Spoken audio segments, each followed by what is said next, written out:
بسم اللہ الرحمن الرحیم۔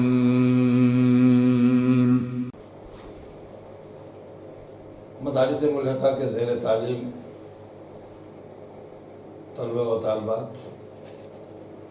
میں ڈاکٹر محمد نور اسلام آپ سے مخاطب ہوں۔ جیسا کہ آپ لوگوں کو معلوم ہے کہ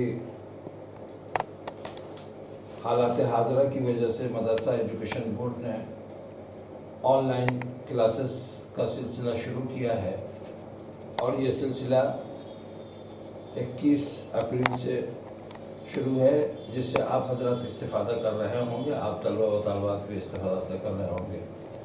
کوارنٹائن کی وجہ سے، حالات ہونے کی وجہ سے، لاک ڈاؤن کی وجہ سے اساتذہ کرام کو بھی آنے میں دشواری ہو رہی ہے، لیکن ہمارے لیے بڑی خوشی کی بات ہے، آپ لوگوں کے لیے بھی خوشی کی بات ہے کہ ہمارے درمیان معزز استاد اور مفتی امارت شریعہ حضرت مولانا سعید الرحمان صاحب آج آن لائن کلاسز کے لیے تیار ہو چکے ہیں اور ہمارے درمیان ہے۔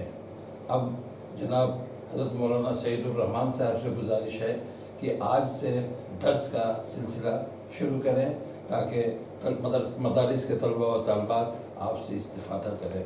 آئیے جناب سعید الرحمان صاحب۔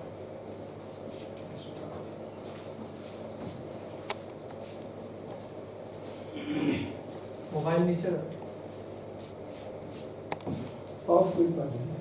سائلنٹ کر دیجیے۔ بسم اللہ الرحمن الرحیم۔ عزیز طلبہ و طالبات، آج درجہ مولوی میں جو سراجی ہے اس کا درس ہوگا۔ سب سے پہلے چونکہ عزیز طلبہ و طالبات، یہ پہلا فن ہے علم فرائض کا، اور اس سلسلے میں سب سے پہلی یہ کتاب سراجی ہے جس کو آپ پڑھنے جا رہے ہیں۔ اس لیے مناسب معلوم ہوتا ہے کہ علم فرائض کی تعریف، اس کا موضوع اور اس کی غرض و غایت بتا دی جائے، تاکہ کتابوں کو سمجھنے میں آسانی ہو اور اس فن کو کیوں ایجاد کیا گیا ہے اس کو بھی آپ بہتر انداز میں سمجھ سکیں۔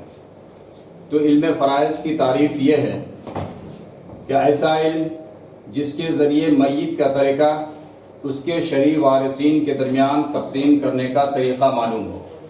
یعنی کوئی انسان انتقال کر جاتا ہے تو اب اس کی پراپرٹی اس کے وارثین کے درمیان کس طرح تقسیم ہوگی، اس کو اس علم کے ذریعے سے بتایا جاتا ہے۔ اس کا موضوع طریقہ اور ورثہ ہے۔ یعنی طریقہ کہتے ہیں میت کی چھوڑی ہوئی چیز کو۔ کوئی بھی انسان جب انتقال کر جاتا ہے تو جس چیز کو وہ چھوڑ کر جاتا ہے اس کو طریقہ کہا جاتا ہے، اور اس کے جو وارثین ہوتے ہیں جن تک یہ چیزیں پہنچتی ہیں ان کو ورثہ کہا جاتا ہے۔ چونکہ اس فن میں ترکہ اور ورثہ انہی دو چیزوں سے بحث کی جاتی ہے، اس لیے اس کا موضوع ترکہ اور ورثہ ہے۔ اور اس فن کو سیکھنے کا مقصد کیوں ہے، کیوں سیکھا جاتا ہے، اس کی غرض و غایت کیا ہے، تو اس کے سیکھنے کا مقصد یہ ہے کہ مستحقین کو ان کا حق پہنچانا، کہ مستحقین کو صحیح طریقے پہ ان کا حق پہنچا دیا جائے اور ترکے کی تقسیم میں انسان غلطی سے محفوظ رہے۔ جب آپ نے علم فرائض کی تعریف، غرض و غایت اور اس کے موضوع کو جان لیا تو علم فرائض کی اہمیت کو بھی جاننا چاہیے کہ اس کی اہمیت کس درجے ہے۔ اس کی اہمیت اس درجے ہے کہ دوسرے احکام جو ہیں، نماز، روزہ، حج، زکوٰۃ، اس کا اللہ تبارک تعالیٰ نے قرآن کریم میں اجمالی حکم دیا ہے اور تفصیل حضور صلی اللہ علیہ وسلم کے حوالے کر دیا۔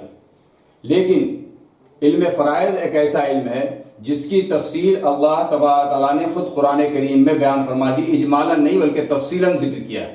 اس لیے اس سے بھی اس کی اہمیت سمجھ میں آتی ہے، اور اس کی اہمیت اس بات سے بھی ہوتی ہے کہ اللہ کے رسول صلی اللہ علیہ وسلم نے فرمایا تعلموا الفرائض وعلموها الناس، کہ اس علم کو سیکھو اور دوسروں کو سکھاؤ، لوگوں کو سکھاؤ۔ فَإِنَّهَا نِصْفُ الْعِلْمِ، اس لیے کہ یہ آدھا علم ہے۔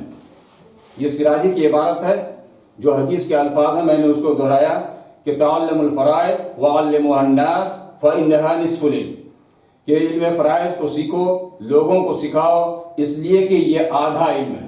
گویا کہ دنیا کا سارا علم ایک طرف اور دوسری طرف یہ علم فرائض کا علم ہوا، یہ آدھا علم ہوا۔ اب اسے آدھا علم کیوں کہا جاتا ہے؟ اس کی وجہ تسمیہ کیا ہے؟ تو اس کی وجہ تسمیہ یہ ہے کہ انسان کی دو حالتیں، ایک زندگی اور دوسرے موت۔ تو جتنے بھی علوم ہیں ان علوم کا تعلق زندگی سے ہے، اور یہ وہ علم ہے جس کا تعلق موت سے ہے۔ تو انسان کی دو حالت، ایک زندگی اور دوسرے موت، چونکہ اس علم کا تعلق موت سے ہے اس لیے اس کو نصف علم قرار دیا گیا۔ دوسری وجہ نصف علم ہونے کی یہ بتائی گئی ہے کہ سبب ملک کے جو اسباب ہیں وہ دو ہیں، ایک ہے اختیاری اور دوسرے ہے غیر اختیاری۔ اختیاری جیسے کہ ہم نے کسی سے کوئی چیز خرید لیا، کسی نے ہم کو کوئی چیز ہبہ کر دی، گفٹ کر دیا، کسی نے کوئی چیز وصیت کر دی ہم کو، ہم اس کے مالک ہو گئے، تو یہ تو انسان کے اختیار سے ہوتا ہے۔ تو ایک ملکیت کا ایک سبب اختیاری ہے اور دوسرا سبب غیر اختیاری ہے۔ غیر اختیاری یہی ہے کہ کسی کا انتقال ہو جاتا ہے تو لازماً اس کی جائیداد اس کے وارثین کو مل جاتی ہے لازمی طور پر۔ حتیٰ کہ فقہ کی کتابوں میں یہ بات لکھی ہے کہ اگر کوئی شخص ترکہ لینے سے انکار کرے تو قاضی زبردستی اس کے حوالے اس کو کرے گا، چونکہ یہ اس کا سبب جو ہے یہ غیر اختیاری ہے۔ تو ملکیت کے اسباب دو ہیں، اختیاری اور غیر اختیاری۔ اس علم کا تعلق چونکہ غیر اختیاری سے ہے اس لیے اس کو نصف علم کہا گیا۔ اب کتاب میں آگے یہ بات بتائی جا رہی ہے کہ ترکے کی تقسیم کس طرح سے ہوگی۔ کوئی بھی انسان جب انتقال کرتا ہے تو سب سے پہلے اس کی جائیداد کہاں تقسیم کی جائے گی، سب سے پہلے اس کی جائیداد کہاں خرچ کی جائے گی، اس کی پوری تفصیل بتائی گئی ہے۔ سراجی کی عبارت ہے تتعلق بترکۃ المیت حقوق اربعۃ مرتبۃ، کہ میت کے ترکے سے بالترتیب 4 حقوق مرتب ہوتے ہیں۔ سب سے پہلا حق خود میت کا ہوتا ہے کہ میت کی تجہیز و تکفین کی جائے گی بلا تبذیر ولا تقتیر، بغیر اسراف کے اور بغیر بخل کے۔ یعنی سب سے پہلے میت جو چھوڑ کر جا رہا ہے، جو بھی اس کی مالیت ہے، اس سے پہلے اس کے کفن دفن کا نظم کیا جائے گا، تجہیز و تکفین کا نظم کیا جائے گا، اور اس میں بھی نہ تو اسراف کیا جائے گا اور نہ ہی بخالت سے کام لیا جائے گا۔ اسراف کا مطلب یہ ہے کہ ایک مرد کے لیے مسنون کفن 3 کپڑے ہیں، اب اس کو 4 کفن دے دیا جائے تو یہ اسراف ہے، یہ جائز نہیں ہے۔ اسی طریقے سے اسراف یہ بھی ہے کہ 3 کپڑا ہی میں اس کو کفن دے رہے ہیں، لیکن وہ کپڑا بہت ہی قیمتی ہے، بہت ہی قیمتی ہے، جس کو وہ اپنی زندگی میں نہیں پہنا کرتا تھا، اس سے زیادہ قیمتی کپڑا آپ دے رہے ہیں تو یہ بھی اسراف ہے، یہ بھی صحیح نہیں ہے۔ اور بخالت بھی نہیں کرنا ہے کہ مال بچا لیا جائے کسی طریقے سے، کہ مرد کے لیے 3 کپڑے مسنون ہیں تو ان 3 کپڑوں میں سے صرف مرد کو 2 کپڑے میں دفن کر دیا جائے تو یہ بھی جائز نہیں ہے، 3 کپڑے ہی اسے دیے جائیں۔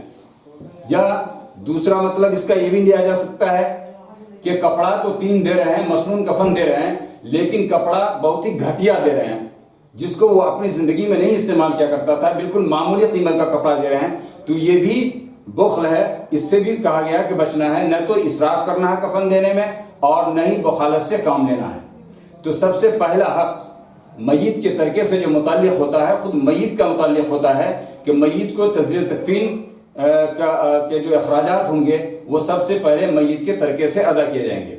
اس کے بعد تجہیز تکفین کے بعد جو مال بچے گا تو اس کے بارے میں کہا جائے گا ثم تقضی دیونہ بجمیع المال، پھر اس کے پورے مال سے قرض کی ادائیگی کی جائے گی۔ اگر کسی انسان کا اس کے ذمے کوئی قرض ہے تو سب سے پہلے میت کے ترکے کی تقسیم کے بعد، میت کی تجہیز تکفین کے بعد جو رقم بچ جاتی ہے، جو مال بچ جاتا ہے، اس سے اس کے پورے مال سے اس کے قرض کی ادائیگی کی جائے گی۔ اس کا مطلب پورے مال کا یہ ہے کہ اگر ایک شخص کا انتقال ہوتا ہے، وہ 500 روپے چھوڑ جاتا ہے اور دوسرے کا 500 روپے قرض بھی ہے، تو 500 روپے سے اس کا قرض ادا کیا جائے گا، اس میں سے اس کے وارثین کو کچھ بھی نہیں دیا جائے گا۔ اس لیے کہا گیا ثم تقضی دیونہ بجمیع المال، کہ پورے مال سے اس کے قرض کی ادائیگی کی جائے گی۔